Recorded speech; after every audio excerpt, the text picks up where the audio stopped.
Hello and Happy New Year, my creative friends. I am Dr. Minette Riordan, and this is Painting in Your PJs with Minette, where we gather live to create, to talk about all things life, love, and art, and to create together in community. I'm not here necessarily to provide a lot of lessons around how to paint. I'm just simply showing and sharing my creative process and practice.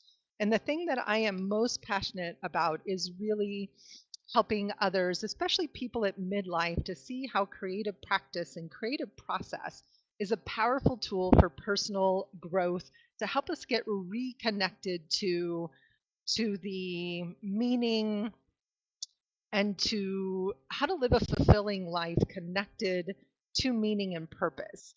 And I love to do that using art as sort of an investigative tool to kind of dig deep. And all month long in January, we are going to be talking about archetypes and symbols and how using these in our art can be teaching tools for ourselves, but also can add more meaning and visual interest to our art.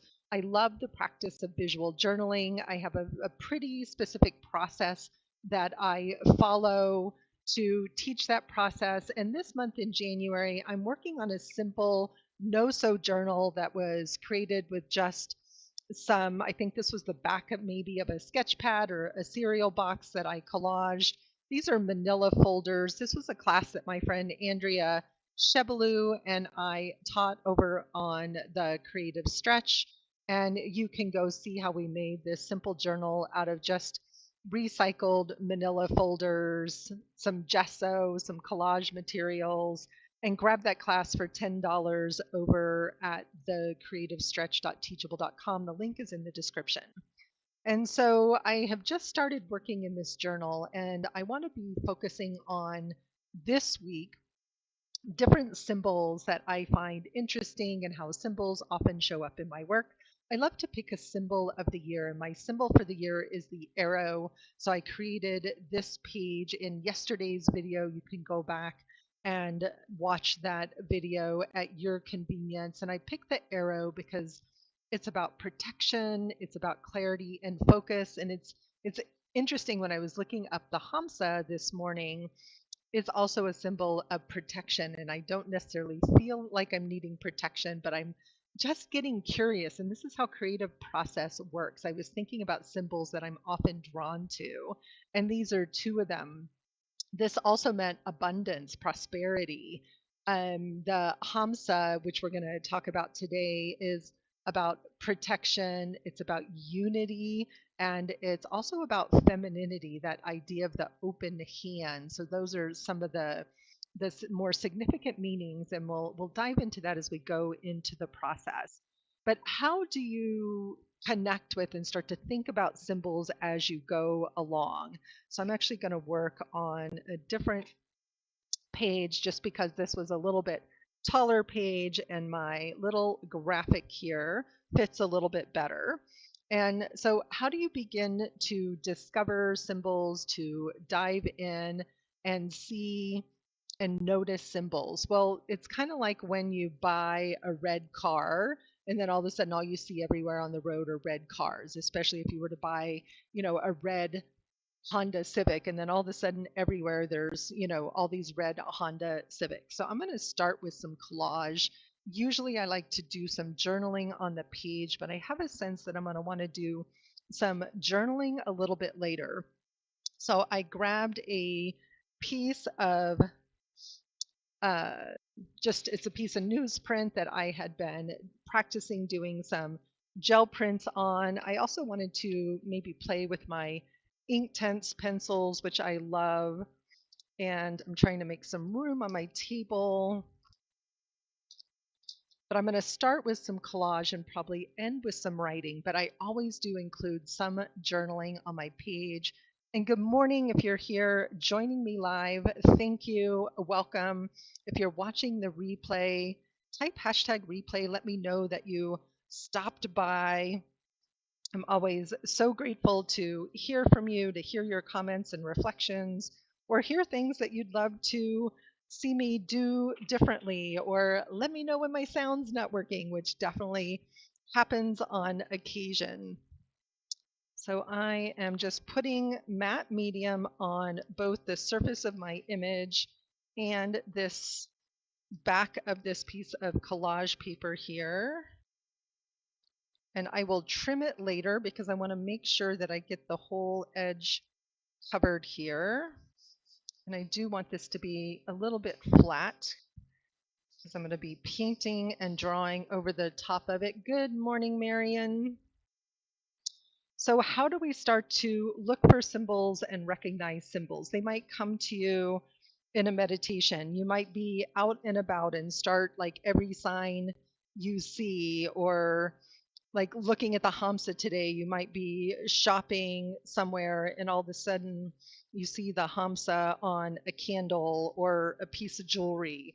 So things will just start to appear if you ask for guidance. If you just simply say, I'm curious what my symbol for the year might be. And then you can, I got a bubble in there, I'm going to smooth that bubble out. And then it's really interesting how the universe will provide the answers if you're open to receiving them. It could come through prayer or meditation. If you have a prayer practice, you might open a sacred book that you love to read and look for something symbolic that stands out to you. Good morning, Blanca and Marion. I'm so grateful to you both for being here and playing along live. I'm already up and showered this morning because I'm attending a business workshop starting at 8 o'clock this morning. So I actually got myself up and showered, and I got some paint put on a few other projects that I'm working on. It's amazing. I love getting up early. And the open hand is one of those symbols that, like a cross or the sun and the moon, that occur across cultures in different ways. And I'm always super curious about these universal symbols, which become archetypal symbols that appear across cultures. And they don't always have exactly the same meaning, but they definitely tend to have some universal meaning. And that is the definition of an archetype. It's a universal pattern, that often is unconscious that we recognize. So, for example, when we see the arrow anywhere in the world on a sign, we know that it's pointing us in a particular direction. And I just let that hang right over onto this other page over here, and we'll see what that turns out to be on another day. But I liked this sort of pale pastel-y background. It's kind of a different palette that I've been working with, and I'm going to let this get dry, and then I'll trim the edges eventually, just cleaning that extra matte medium off my edge of my catalyst wedge. It really does make a nice surface when you're working with acrylics to be able to draw and paint over the top of. So matte medium is one of my definite go-to tools. But I was looking this morning at some of the definitions of the hamsa. So in one sense, it can mean unity. It's a commonly revered symbol in major religions. I'm looking at some of my notes here. Protection, especially with the open eye in the center of the palm, but also it's signified femininity for centuries, which is really interesting that it can have all these different significant meanings. And in Hamsa, the Hebrew, the word means five, right? Like the five fingers of the hand. It's also known as the hand of Miriam in Jewish culture. So it shows up in a lot of different places. We see it in Christian cultures as well, but then it has some different symbolism. Let's see, what else can I say? It's the national symbol of Algeria due to its significance in the Berber and Arabic cultures. It even appears in the country's emblem. So again, it's all those wonderful ways of looking at different symbols and how they show up across cultures. I just find it really fascinating. And then, it kind of leads me to this curious inquiry around cultural appropriation, which is a conversation I have with my son, especially a lot of times, who was an art major in university, got his undergraduate degree in fine arts with a specialty in metalsmithing. And we have a program that we've created together called Mindful Patterns. It's all about mindfulness, and can't quite see. I'm just trying to trim these edges up a little bit so I can see the boundaries of my page. And he has been creating mandalas for me since he was in high school, and I've used them in my business coaching programs. I love creating them in my own art.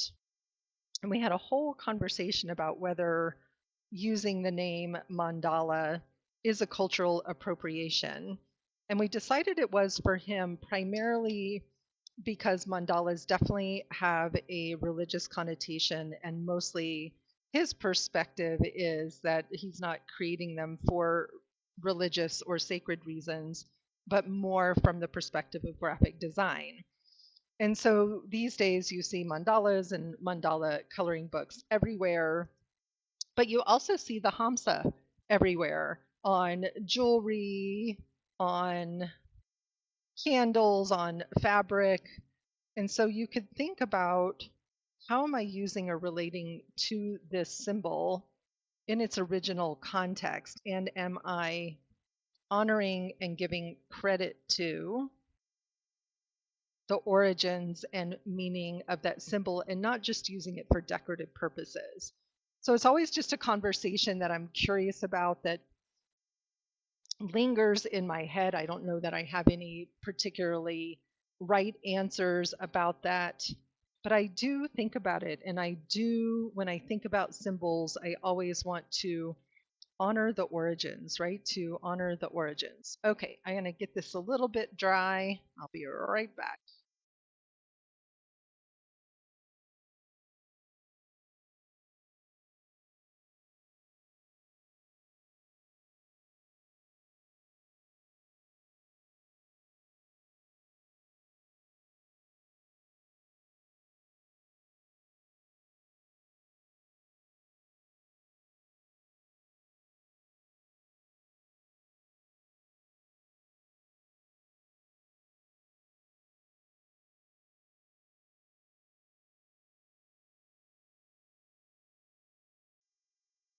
Marion, I absolutely love that perspective. As long as you're not pretending to be that culture and give attributes, symbols are universal, 100%.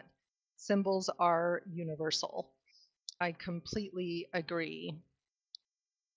And it's important to honor always the origins. And I think a big part of cultural appropriation, so I'm just going to trace this hand onto my page, is when people are profiting from something that is not unique to them, right? Something that's not from their culture, but they've borrowed, or depending on your perspective, stolen from other cultures and are profiting from that. And for me, connecting to these symbols is much more about, how are they serving me in my life? What's my connection to the symbol and the purpose, and how are these universal symbols showing up as gifts, guides, and teachers in my life? So, and I am just going to use this as a guide to divide this. Ooh, the keeper over there is still wet and sticky.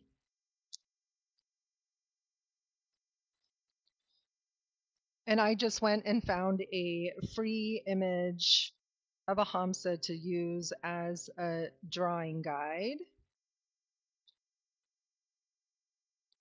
Not trying to make mine look exactly like this image, but just to have the shape.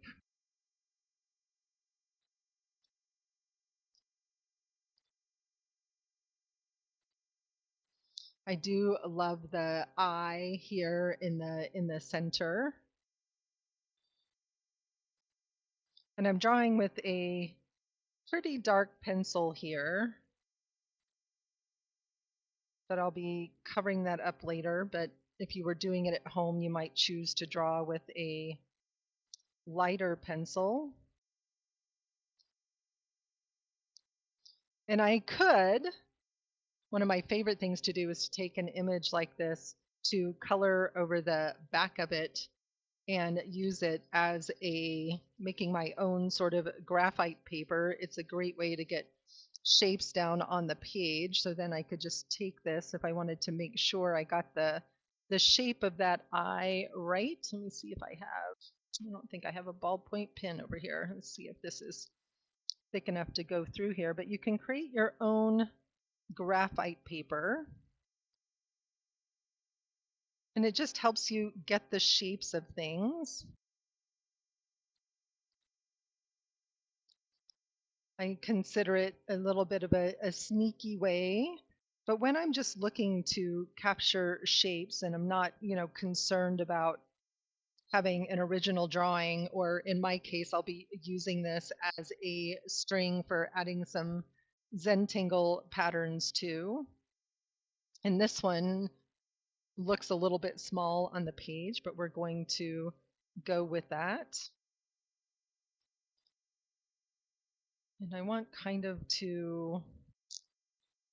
like the way that they have finished off the fingers here in the center. But since I'm creating a string, so if you're familiar with the practice of Zentangle, Zentangle is a meditative form of drawing repetitive patterns. It's very much about mindfulness. It's one of the things I love about mandalas is really adding Zentangle patterns to them. It's one of the reasons we created the Mindful Patterns membership. It's very much about mindful drawing and coloring using the shape of the mandala, but the hamsa also makes a really, really beautiful string for drawing patterns as well. Okay, so I'm going to put that one away and I'm going to add some color to this, and then I'm going to add some pattern over the top of it. And there's always something, even the eye is a universal symbol, right? Of being eyes wide open, wide awake, right? Being watchful, what are you seeing? So we can even look at the symbols within the symbols. And again, there's something for me that I love about working with symbols. Next week, I'm going to talk about my love of animals and how I work with animals in my art. So I want my colors to maybe be just some brighter versions of what is here. So we'll see what these look like. Look, there I go again with these being drawn to these primary colors. It's going back to some primary. Even colors have meaning. Let's get some purple in here. Meaning and symbolism as well.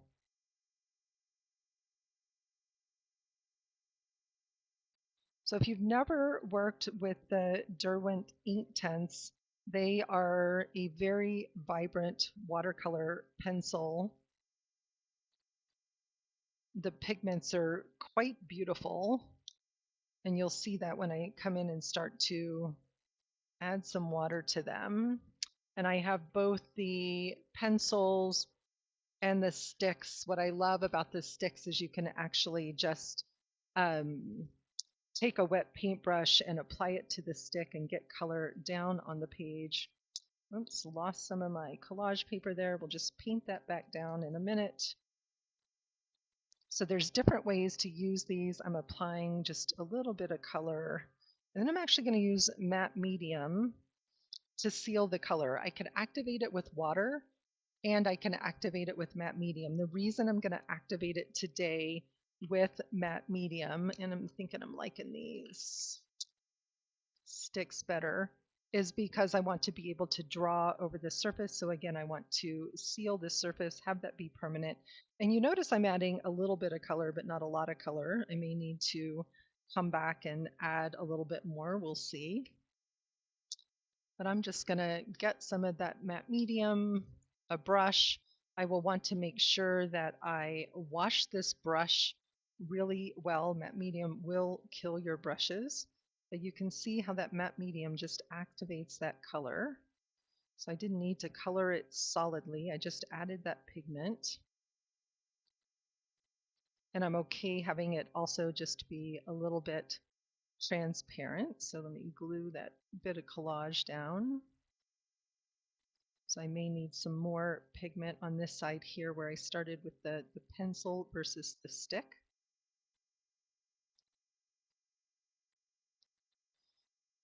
But these are one of my favorite tools to play with. And they work beautifully on fabric, which is also really interesting.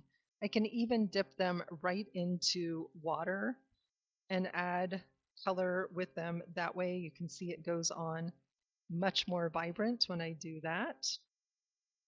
And coming back in again with some of that matte medium.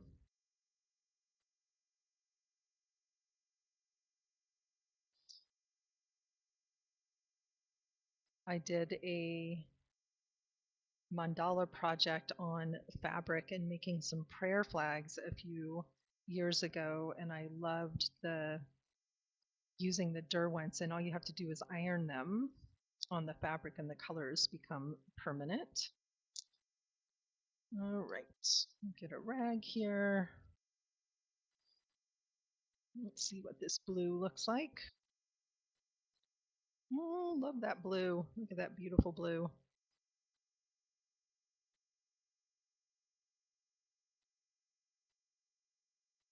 And I think I'm going to continue that down all the way.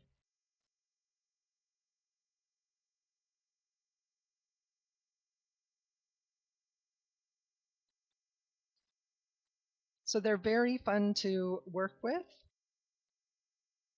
They're easy to work with. I'm just taking that blue, and even though that purple was there, going right over both, you can actually blend them. The sticks come with a palette, and if you get them wet, you can blend them like you would watercolors. I find them to be much more fun to work with than normal watercolor pencils, which to me always end up being a little too pastel-y and washed out. I tend to like a much more vibrant palette in my own artwork. So again, I'm just getting some color onto the page. As usual, the only thought I had ahead of time was that I wanted to use this piece of collage paper and add the hamsa on there, and beyond that, I had no idea what direction I wanted to go. And I'm thinking maybe if we bring some green in here.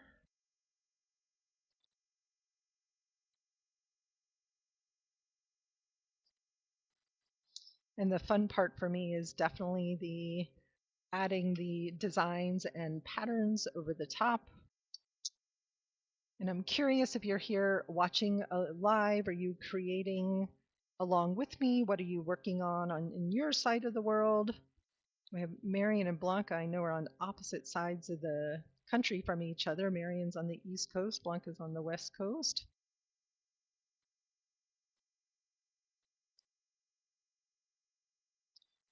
Here comes Georgia trying to crawl across the table and see what's going on. We had snow again over the last couple of days, and she gets very frisky when it snows, and so she's been into everything. In fact, my daughter had a ton of fun the last couple of days. She's home just for another day or two. I think she leaves on Thursday, and she made her first quilt with cats. Came out super cute. I was proud of her. Way more patience than I have. And Georgia loves fabric. Georgia's one of my cats, if you're new to my world, and one of my studio kitties. And was trying to lay out the fabric on the floor and get things smoothed out, and Georgia thought that it was just for her and kept rolling around in the fabric. So we had an entertaining afternoon. Well, it was entertaining for me. I think it was frustrating for Maggie. All right, so getting a little bit of color on here. I'm going to add some white in here, but I think I'll do that with Posca or with paint.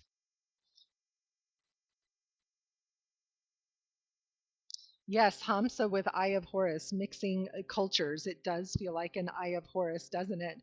Although the traditional hamsa does have that eye in the center, but I'd be curious to know if the origins of that were Egyptian. And looking at the history of symbols is always really fascinating to look at their origins and where they came from. Okay, so I'm going to mute myself and get this super dry.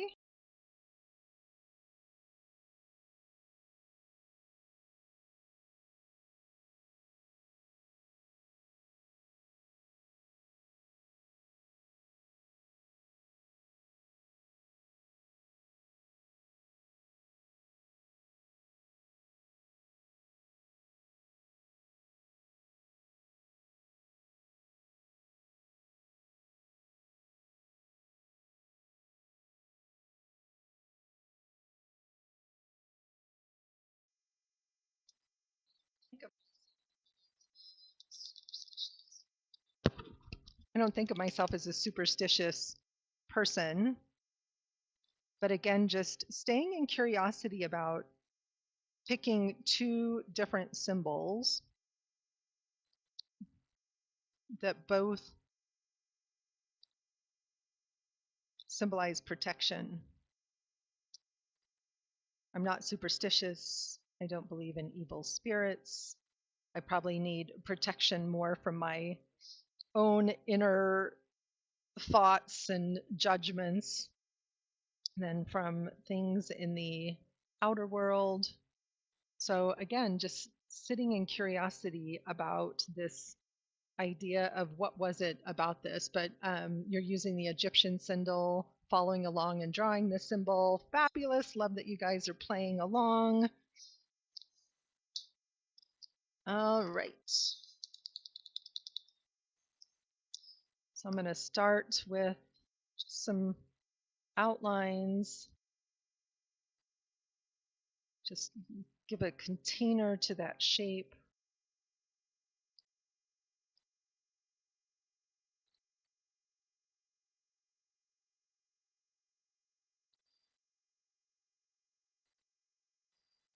And that black just makes it pop so nicely on the page. And again, the direction I'm going is using this as if it were a string that I'm going to add patterns inside of.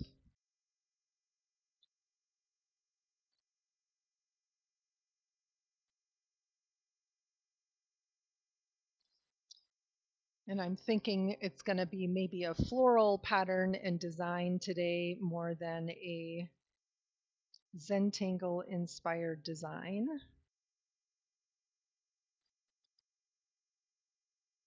And this is a big fat bullet tip. My fine tip black ran out yesterday. So I'm going to dig around in my box and see if I've got another one. This one's a little fat for drawing details, but it's perfect for creating some nice outlines in here.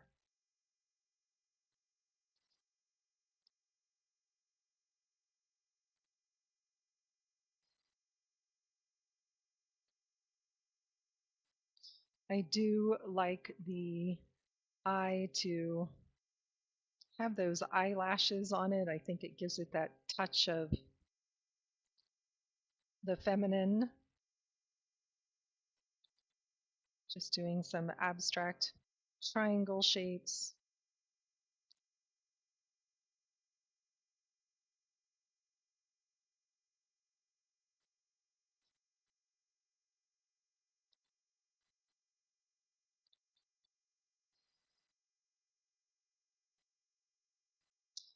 And now I get to make decisions about where I want to go next with some of these patterns. I'm a big fan of Muka, is one of my absolute favorite Zentangle patterns that I tend to draw over and over again. And I do want some symmetry in my design. So sometimes to create that symmetry and make it easier to draw, turn your page so that it's comfortable for your hands. I'm just starting in approximately the same place that I started on the other one to have these more or less match. Again, I'm never a perfectionist. And you can create balance and symmetry in a design without being a perfectionist. And I'm still using this great big fat black one, which is kind of fun. And then I'll be able to come back in with some other Posca markers and create some different patterns and designs on here. I did love the design that was on this center here, so I'm going to be inspired a little bit by that. It's just this, it almost feels like a teardrop shape in the center.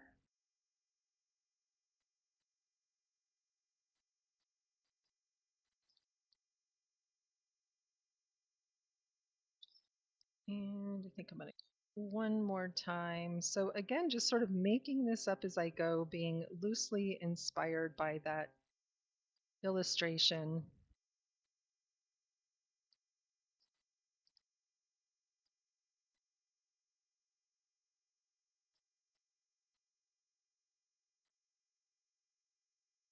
Again, it feels like raindrops or teardrops maybe flowing in there just a little bit. But definitely wanting to maybe just come in with some more floral patterns.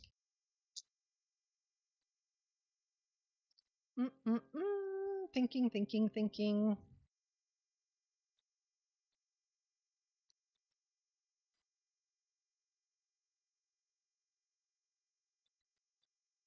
And it's starting to come together. Oh, I really love that, Marion. Insight regarding the eye of Horus, the all-seeing eye, to see yourself in all as you focus more on the outside world is beautiful. And to see yourself in and of everything, or to see all of yourself and not lose sight of that as you step more out into the outer world this year.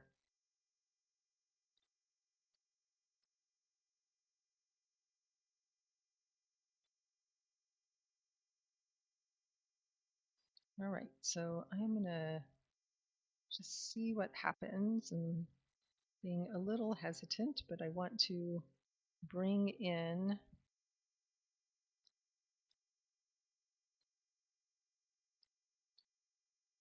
some little more floral designs, both and, it's always the both and. Always the both and.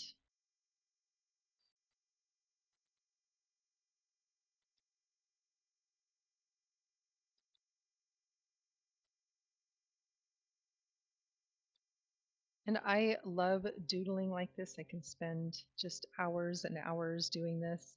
Last night we sat down to play a couple of games of Scrabble after dinner and were coloring and doodling while we played Scrabble. It's one of the things that I love about Zentangle or coloring the mandala patterns. Hello, there's a cat in my lap. Are you coming up? Come on, come say good morning. What?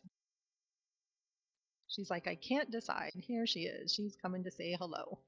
Yes, get that tail. Morning. They often like to come and sit with me while I'm drawing, which is nice to have the snuggles, but sometimes they definitely get in the way. But it was fun to be just adding patterns and marks and taking my gel pens and adding dots and I'm not very good at sitting still, and I don't think I ever realized that myself. I was definitely one of those kids who doodled in school all the way through high school, grad school. And once I discovered Zentangle, I realized that it's because it allows me to focus, or if I'm in a group of people and there's a conversation happening, it can be hard for me to just stay present. But if I have my Zentangle supplies or one of our, as we call them, sacred circle designs to color, I can sit there forever because it keeps my hands busy and allows me to focus. So it's what I love about this kind of drawing and pattern making.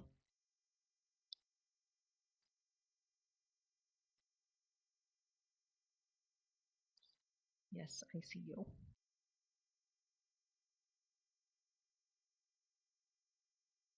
I think she heard me talking about her. A couple more of those little mukas in there.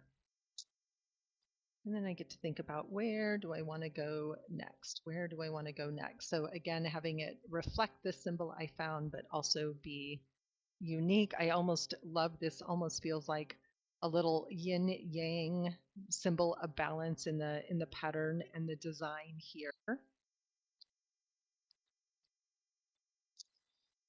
And maybe that I just want to come in and add some more of these flower patterns. I love dots. I'm sure you've heard me say that before. I love adding dots. We were working on all our marketing yesterday, and I'm super excited. I'll be announcing it in my email later this week, but we're going to do towards the end of January, a fun mythical makeover little experience, maybe challenge, where we're going to look at the story of the secret garden as a archetypal reflection of what's going on in our own lives and how we can create more of what we want this year.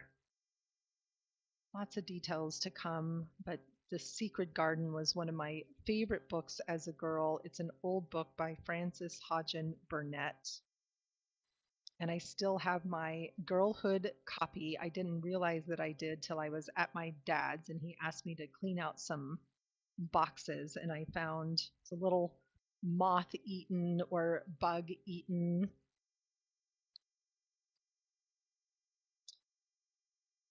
But I'm having a lot of fun thinking about how to create it, but we'll end up designing our own sort of secret garden. If you haven't read the book, it's a beautiful story. I think there was a great movie. It's hard to find the movie anymore, but there was a movie made about it also. Um, the Little Princess with Shirley Temple was a variation on the story. Another favorite, but it's definitely a story of resilience and transformation and hope and finding family even in times of sorrow and loss, about building strength. One of my favorite stories of all time.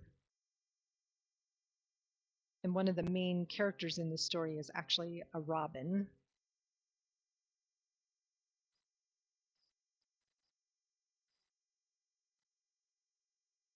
So lots of fun things to look forward to.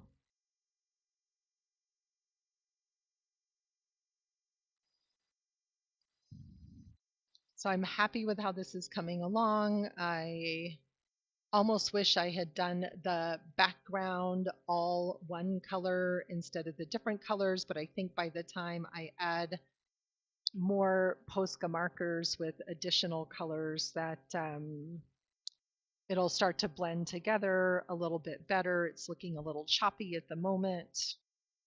Yeah, see that ear? She's trying to rub and get a hold of my hand and rub on my arm. Oh, and there's her whiskers. Silly girl. So she's literally like sitting in my lap. trying to get my attention.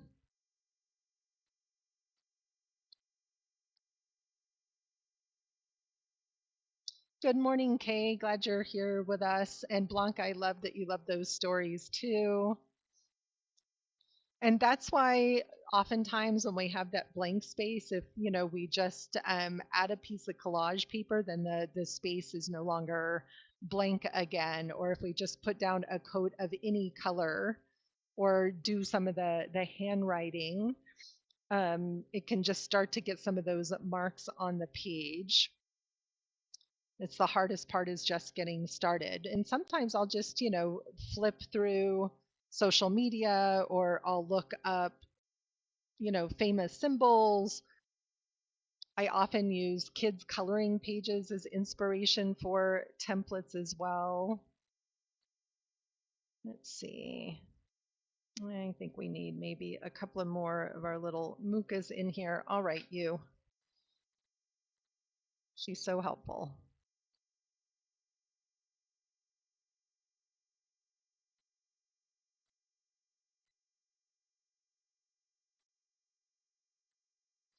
And the drawing went very quickly because I was using such a thick, excuse me, tipped Posca, this big chunky Posca here.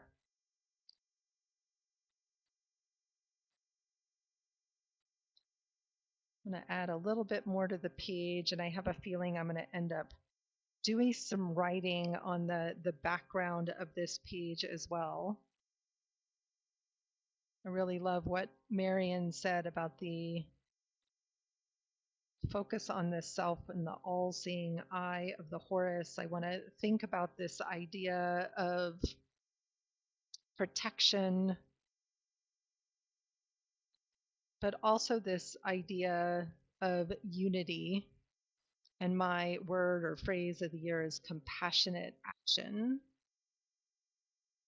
And so I also want to consider how do these symbols connect back to,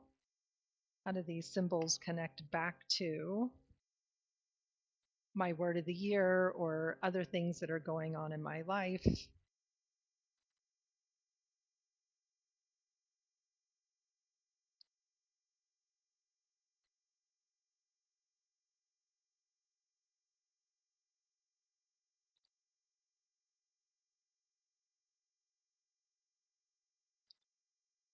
And I find that when I want to sit down and create and I don't know where to go, that I just start with my favorite steps. So maybe starting with some oil pastels, making some marks, adding some paint. There's some very simple practices that I love to follow to start building up layers. And usually the story starts to unfold as I build the layers. But at other times, especially for this series, I have a theme or an idea ahead of time, that I may not know where I'm going, but at least I know where I'm starting. And so sometimes just doing some journaling, even if it's not on the page that you're going to create on, but doing some journaling and just getting in touch with what's on your mind, what are you thinking about, what are you focusing on, can help give us direction for where to go on the page as well. So wanting to bring some of this white in, that eye was standing out quite a bit there. I want to add some other colors too, but there's nothing like just using black and white to really make a design pop. So we think sometimes that things have to be complex. Your materials and supplies can be really simple as well.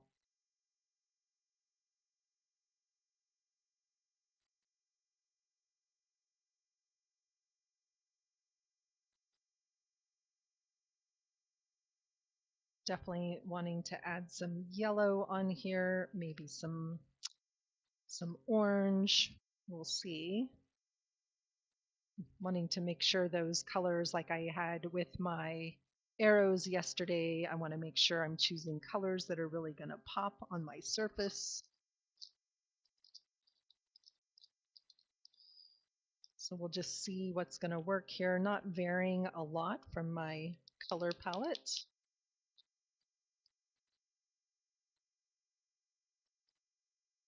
And again, this page came together pretty quickly. I had an idea of where I was going, and I tried to keep it really simple, so it's easy to create things that are complex and take hours and hours. So usually when I'm working on a painting or a canvas, they can take weeks, sometimes even months, although I don't usually like them to last that long. I am not someone who really likes unfinished projects. I actually really like finishing projects and being able to move on to the next one because it's the newness that I love. And I feel like for me, projects can get stale. And if I find something sitting and that I'm not moving towards finishing it, I may not. So I'm also very good at letting go of projects. Letting go of projects. Some things I start, I learn whatever I want to learn, or really don't like where it's going. And time is short, and so I've learned that I don't need to push through. I don't need to push through and finish something if it's not serving me. It's one of the things I love about acrylic painting and painting on canvas or in my journal is that everything is paint overable. Everything is paint overable. All right, starting to bring just some little more pops of color into the design here.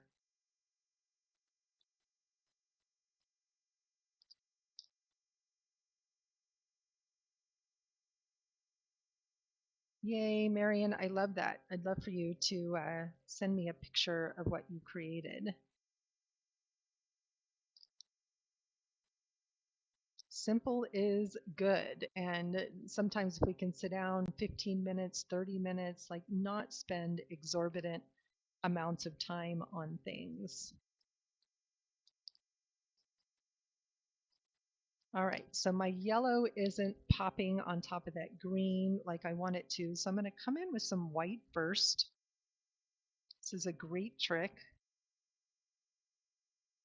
I'll let that white dry and then I'll put the yellow over the white and I'll get that nice bright yellow color standing out on my page. So this works in a painting as well. In fact, I started working on a squirrel project this morning and was creating the template for that and tried to go straight from my orange background to the blue of the squirrel, and it did not work at all. It was not an opaque enough paint, so I just painted over it with gesso, and now when I go back with that blue, I'll have that nice blue really pop out from that orange background. I'm liking the white on here actually a lot better than most of the other colors, so we'll see what else. Maybe some of this pink will pop in here. And you'll notice I'm using mostly just dots and lines at this point, not drawing anything really specific.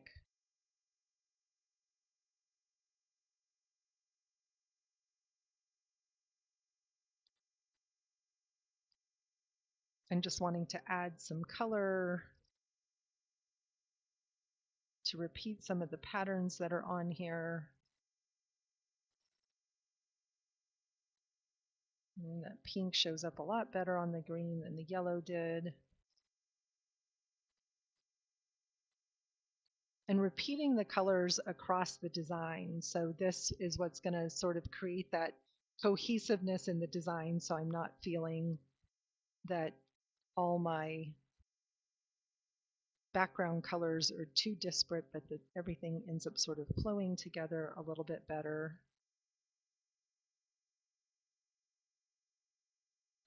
Love the softness of the background of this page.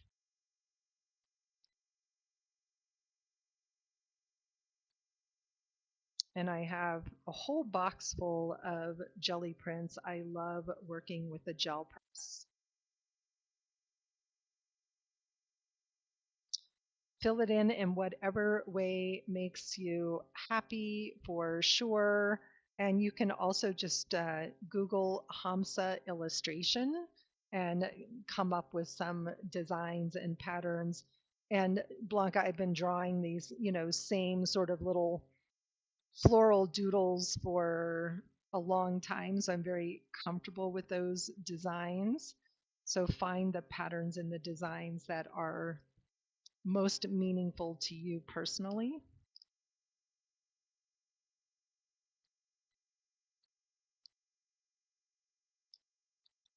So again, just now that I'm adding the yellow over the top of the white, look how much that pops out. You can hardly see that this is yellow over here. So it's a simple trick to kind of bring all of that together. I think I need some more of this turquoise here in the center to kind of flow across.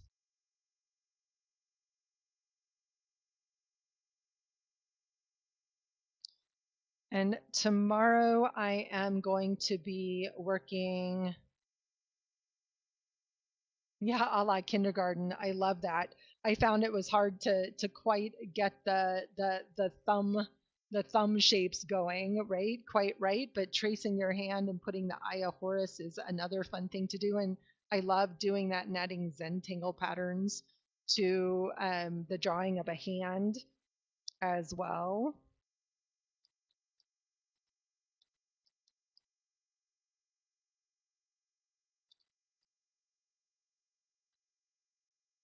And I want the outsides of my shapes to be nice, which is why I will often start with some type of template, right? Why I started with this template, because I wanted to get the shape right, the external shape, and then I can play as much as I want on with the interior shapes.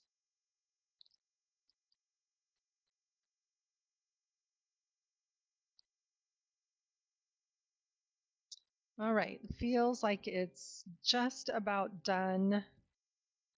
Looking at not wanting to add too much color. I can totally go overboard. Feeling like I want to bring some of this green or a similar green out to the edges here so that I feel like, so I'm going back over that white one more time.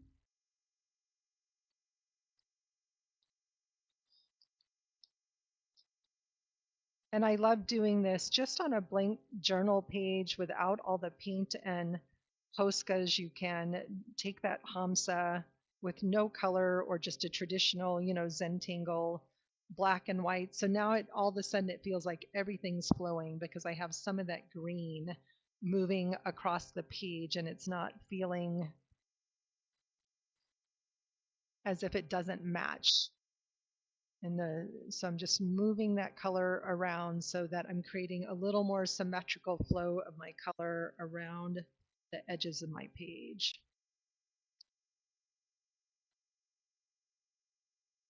So tomorrow we'll be working with the lotus flower. I love the saying, no mud, no lotus. So we'll be talking about the symbol of the lotus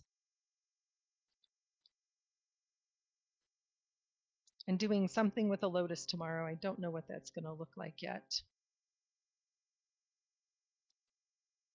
All right, this feels complete for now, except for maybe coming in, and I love to journal around the edges of my design. So I'm probably going to come in and add some words about what the hamsa means to me and how the hamsa might guide me. And I might just start with just what the hamsa symbolizes in my own handwriting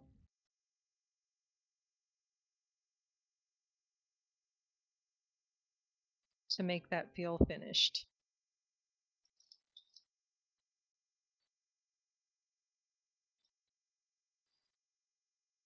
And so I'm just writing that the hamsa symbolizes unity, protection, and femininity. and I will come back in and figure out what to write a little bit later. For now, I am off to a business planning session for most of the day today to gather in community, which I love to do, and work on some business vision and dreams. So, a fun change of pace for the next few hours. And Kay, I love that Lotus has been a strong symbol for you. So, we'll see what we can create tomorrow. Thanks so much for joining me live or for watching the replay. This is Painting in Your PJs. I am Dr. Minette Riordan, and I am here Monday to Thursday at 7 a.m. Mountain Time. And this week we are looking at symbols. We're looking at symbols. So we started yesterday with the symbol of the arrow.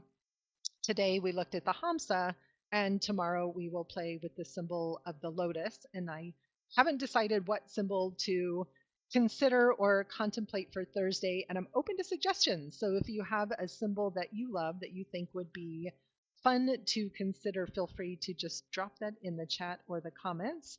And I look forward to seeing you all again. Have an amazing rest of your day.